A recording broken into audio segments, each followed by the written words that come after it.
I wanted to talk to you today about one of my favorite mobility exercises for the hips called the Shin box. You may have heard of this before, maybe you haven't. If you've got tight hips, you want to give it a try. I really love this exercise because it works on hip internal and external rotation at the same time throughout the movement. I've also come up with several ways that I like to progress this movement for my own workout and for those people in my group classes. So sometimes we do this for a warm-up exercise, and sometimes I throw like some progressions into a circuit for my own workout. So it just kind of depends on how you're feeling, how your hips are feeling. So let's go ahead and get started. I'm going to back up here so I can fit in the screen. So this exercise is done on the floor, and your legs are going to be in a box, your shins are going to be on the ground, hence the name Shin box. If you're finding it hard to sit in this position, you probably will feel like you need to lean back, and that's okay. You're going to start by stretching here for a few sessions. Wiggle around, move around, get some movement, and then work your way into being comfortable sitting upright. So the second thing I want to mention is you want to try to stay erect, like with a tall, neutral spine. We want to avoid the rounding of the back throughout the movement. It does get challenging, especially if you're tight. I am not perfect on this movement. My hips are very tight, especially on one side. So, another reason that I'm personally working on this movement, but I did want to share it with you.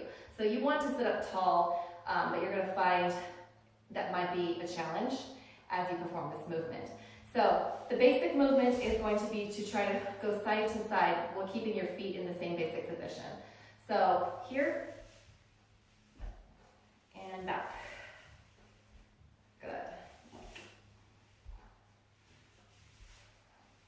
So that's the basic movement. If I'm doing it for a warm-up, I might do 10 total reps and then maybe 2 or 3 rounds. So I'm going to show you a second variation now that I'd like to do. So if you're tight through or sore, like hip, glutes, low back, perhaps, I take just a little stretch at the bottom, so just a dynamic movement at the bottom to kind of get some more blood flowing in that area and help get that area warmed up. So that would be my second progression. Okay, third progression is going to be to take more movement through the hips and really activate the glutes. So coming up, and then do your rotation, and then up. So I'm feeling my glutes a lot more here. And if you like the way this feels, you can add 2 or 3 reps or more at the top every time.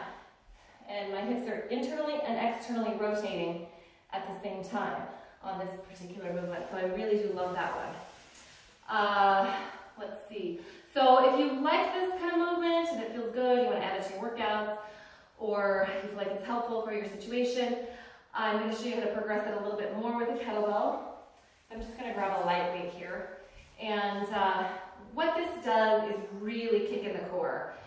So let's go ahead and get started. So when I add this, I really have a challenge, sitting up tall. So just the basic exercise would be, again, kettlebells in close to the chest, sitting up as tall as I can.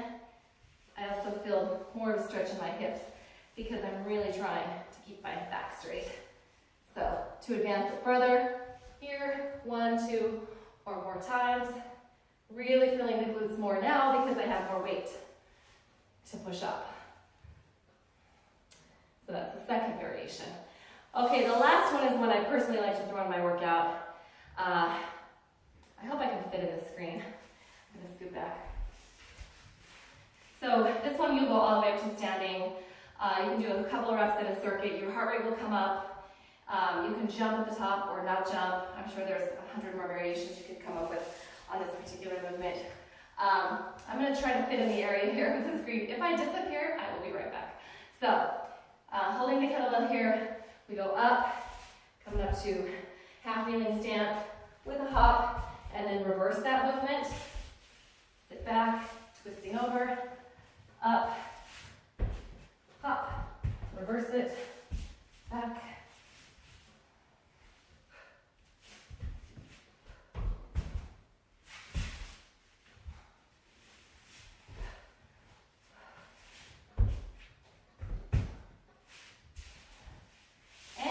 there you have some of my personal favorite shin box variations. I hope you found this helpful. And if you have any questions, nice comments, suggestions, DM me. Thanks, guys.